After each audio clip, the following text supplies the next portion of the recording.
on now. Everybody needs a little help with life, so I'ma share some advice you could use if you like. Step 1, grab hold of what's in your mind. What you think about determines how you spend your time. Step 2, pay attention to how you talk. What you say lays bricks for the way you walk. Step 3, new thoughts should become your actions. The way you do life should reflect your passion. Back 2 steps to the first one said. Dreams are like seeds that you plant in your head. They aren't gonna grow unless you keep them fed. Words are like water on a flower bed. So it's interesting because sometimes our most powerful and authentic voice comes when we face the biggest challenges, the biggest crisis that life will try to throw at us. And I remember we had a huge challenge come up when at the Teen Center, a billionaire decided to donate $200 million to create an art center right on the same city block where we were situated. So what we're walking on right now is a city block called North Fairchild. And where we're walking right about here, this was the original site and location of the New Loft Teen Center. The Teen Center that basically changed my life and changed the life of a lot of young people in the city who came from Chicago, Milwaukee, Madison, Minneapolis, all over the spot. They had enough power and political connects to blight our building, which means that they use eminent domain to say that our building should not be inhabited.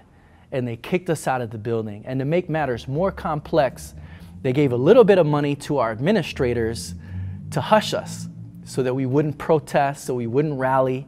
So we were getting pressure to not speak out or have a voice at all. But yet we had nowhere to go. Our programming that we had developed was about to end. And I remember I brought this situation to the youth. We had a huge meeting in the Teen Center. Look, this is what's going on. We're being kicked out of the building. We're having pressure put on us where we can't speak out openly about what's happening. And of course, when fire comes in, the initial reaction is to fight fire with fire, and people were fired up. But through this conversation, some of the youth said, okay, well, if we can't be overt about it, let's be covert Navy SEALs tactics.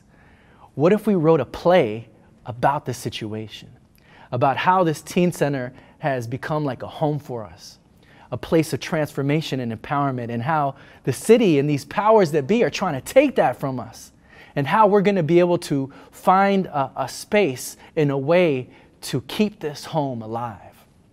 It was a brilliant idea.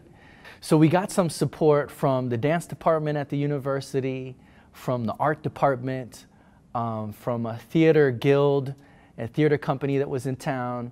The local community college folks donated someone who could direct the play, so we wrote the play, and we ended up performing the play just a few blocks away. And I remember the night of the event, man, this whole place was completely packed full of people.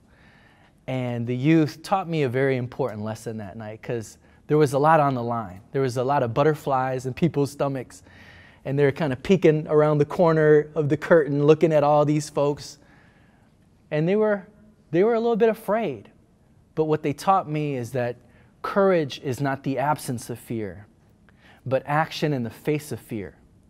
And that night, those young people were courageous. They pushed past that fear and used all that energy in some of the most dynamic speaking and acting and dancing and performing that I've seen even until this day.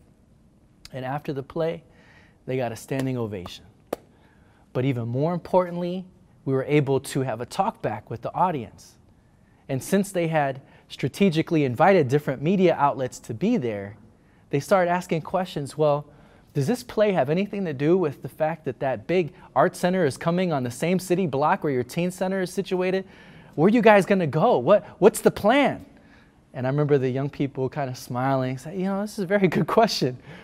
And they were able to engage in a very authentic dialogue. And they said, yeah, we're being shut down. We don't have enough money to move anywhere.